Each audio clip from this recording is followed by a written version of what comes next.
My name is Ethan. I'm 27 now, but for most of my life I've been the responsible one. You know how every family has those unspoken roles? Mine were carved in stone early. I was the steady kid, the one who got good grades, worked part-time jobs as soon as I could, and never gave my parents much trouble. My younger sister Chloe, though, she was the dreamer, the baby, the golden child. Chloe floated through life with this strange mix of charm and entitlement. She always had some new passion. Painting, photography, writing, running a lifestyle blog, but none of it ever stuck. Meanwhile, I was expected to be the example, the one who had it together. If Chloe fell, everyone rushed to catch her. If I stumbled, the attitude was, well, Ethan can handle it. It sounds small, but favoritism grows like mold. I noticed it everywhere. Chloe skipping chores without consequence. Chloe borrowing my stuff without asking. Chloe blowing through money our parents gave her for school supplies and spending it on clothes instead. If I objected, I was the problem, the uptight brother who didn't know how to relax. The first crack came one Sunday dinner. My mom had cooked a big meal, and Chloe was at the table, scrolling on her phone like always.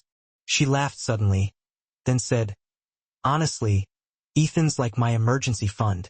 If I ever need something, I know he'll just bail me out." She said it like a joke, tossing her hair, but her eyes weren't joking. My dad chuckled, "Don't take advantage of your brother," but his voice was light, not serious. My mom added, "Well, that's what family's for." Everyone laughed. Everyone but me. I forced a smile, but inside, something twisted. That wasn't a joke. It was Chloe showing her hand. She really thought of me as her personal safety net. And worse, my parents didn't seem to disagree. The weeks after, that unease stuck with me. Every little thing Chloe did reminded me of the imbalance. Forgetting her wallet at dinner and expecting me to cover her. Borrowing small amounts of cash she never paid back. Once she texted me out of the blue. "Chloe, hey, can you spot me $200? Phone bill's due. I'll pay you Friday." I sighed, transferred the money. Friday came and went. Nothing. When I asked, she rolled her eyes. "Why are you acting broke? You make good money. Chill." That word chill was her shield. Anytime she was called out, she acted like the rest of us were dramatic. My parents backed her up in their own way. "She's still finding herself, Ethan. You've always had it together. Can't you be patient?" But patience wasn't the issue. Boundaries were. Things escalated slowly, the way erosion eats away at stone. Chloe logged into my Netflix and used my card to sign up for YouTube Premium and other subscriptions. When I confronted her, she smirked. "Relax, it's like $10. Don't be so uptight." My mom chimed in, "Ethan, it's not like she bought a car with your card." Dad chuckled. Chloe smirked wider, and I stood there trapped. If I said nothing, I enabled her. If I protested, I was the bad guy. The real breaking point came at her birthday. She threw this huge party at my parents' house, music, drinks, friends everywhere. I brought her a gift. A good pair of noise-canceling headphones. Practical, thoughtful. She unwrapped them in front of everyone and laughed. "Oh, thanks, Ethan. Cute. But, I wanted the designer bag, remember? I sent you the link weeks ago." Her friends giggled. My parents looked at me expectantly, like maybe I had a second gift hidden behind my back. When I didn't, Chloe just shrugged, set the headphones aside like they were nothing. That night, I left early, gripping my steering wheel so hard my knuckles hurt. It wasn't just the money. It was the way I had been reduced from brother to provider. As if my only role in Chloe's life was to bankroll her whims. I told myself I was being paranoid. But paranoia doesn't drain bank accounts. A week later, sitting at my laptop, I logged into my banking app to pay bills. The balance staring back at me nearly made me choke. Thousands gone. I scrolled through transactions. Luxury boutiques, high-end makeup stores, electronics, even a jewelry purchase for $3,200. And then the name of the store hit me like a punch. Chloe's Jewelry Boutique. My chest went cold. My hands shook. There was only one Chloe in my life. I called her immediately. She answered on the second ring, her voice light and breezy. "Hey, what's up, Chloe?" I said, trying to keep my voice steady. "Did you use my credit card?" Silence. Not long enough to be guilt, long enough to be calculation. Then, with a smile in her voice, she said, "Oh, come on, Ethan. Don't be dramatic. I just used it for a few things." "A few things?" I nearly shouted. $12,000 is gone. Do you understand what you've done?" She laughed. Actually laughed. "Relax. It's not like you can't afford it. You'll bounce back. You always do." That sentence landed like glass in my chest. You'll bounce back. When I hung up, I was shaking so badly I nearly dropped the phone. Moments later, Dad texted me, "Your sister told me about your little overreaction. She's family. Let it go. Don't ruin relationships over money." I sat staring at the screen, stunned. It wasn't Chloe's theft that was ruining the family. It was my reaction to it. That night, sleep never came.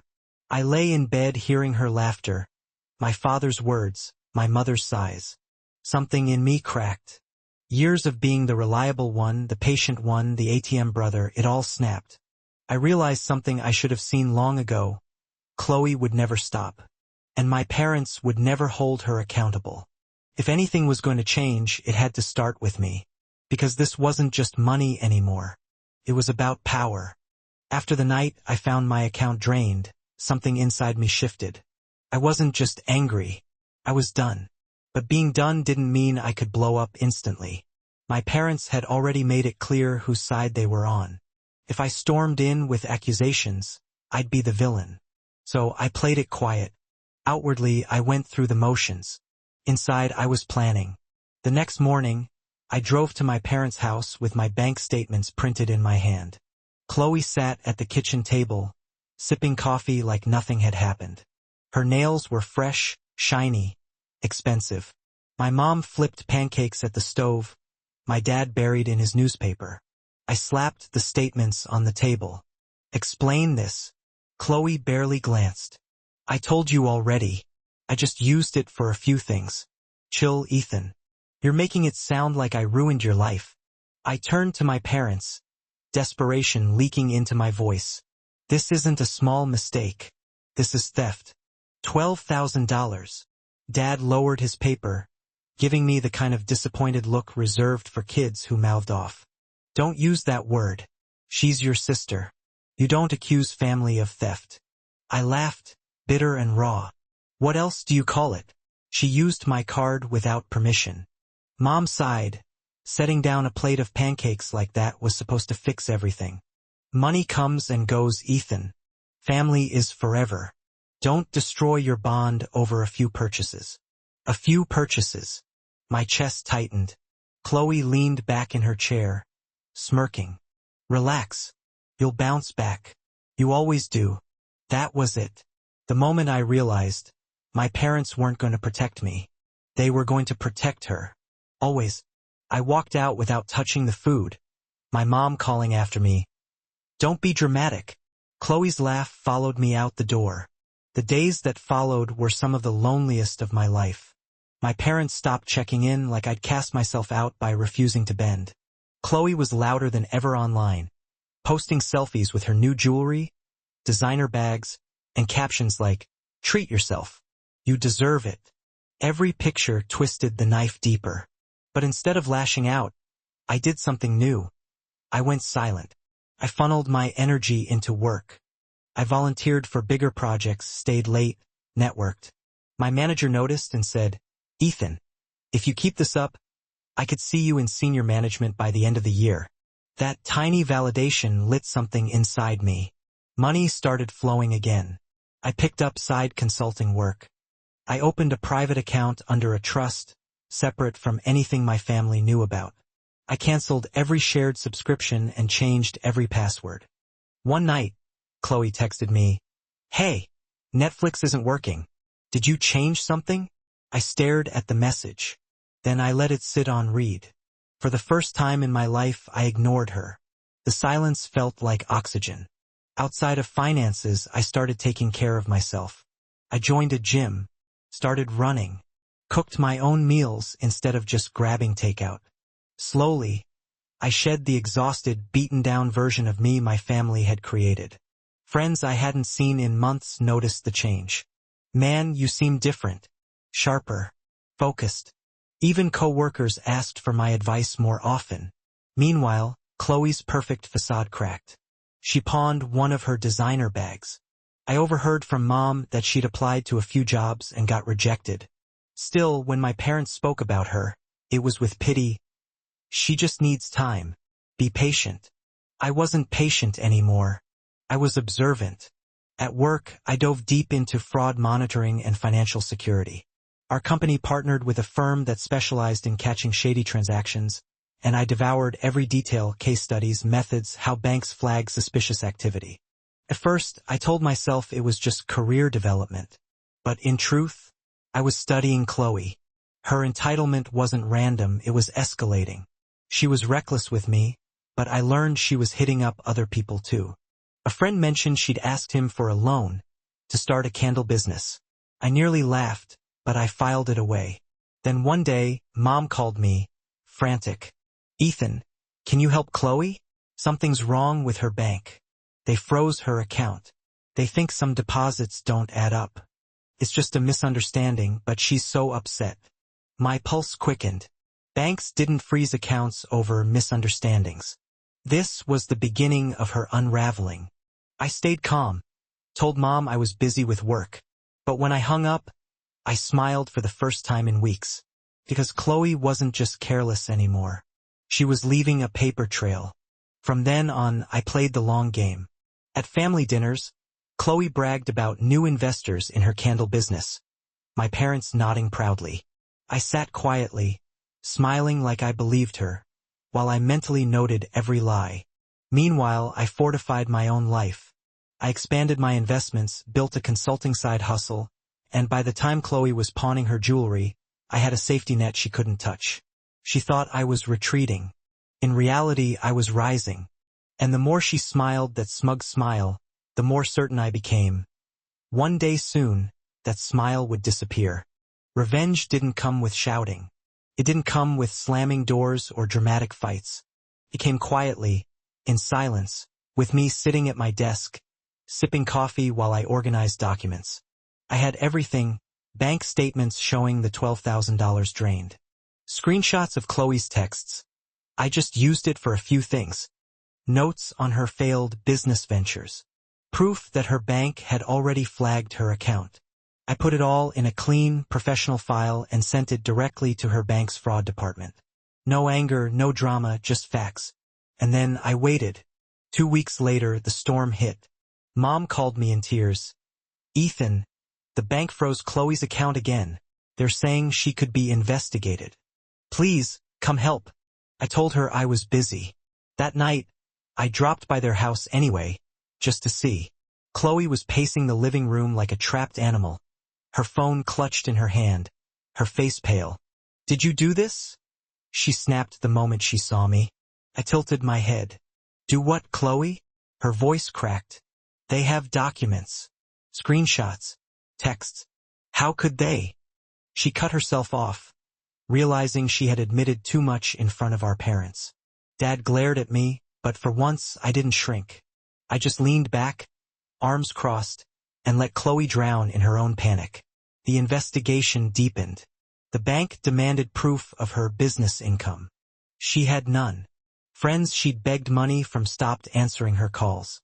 The designer bags and jewelry started disappearing, pawned to pay legal fees. One night she called me, her voice broken.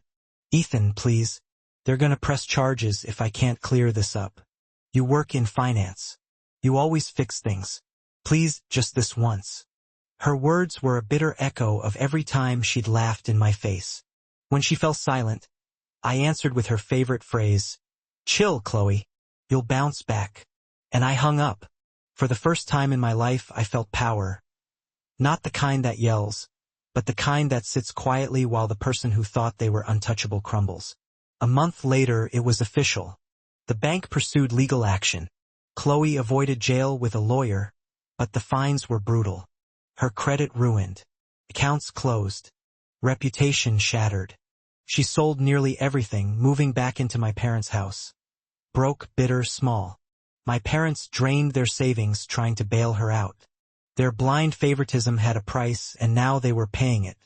They never admitted they were wrong, but I saw it in their eyes. Shame mixed with resentment.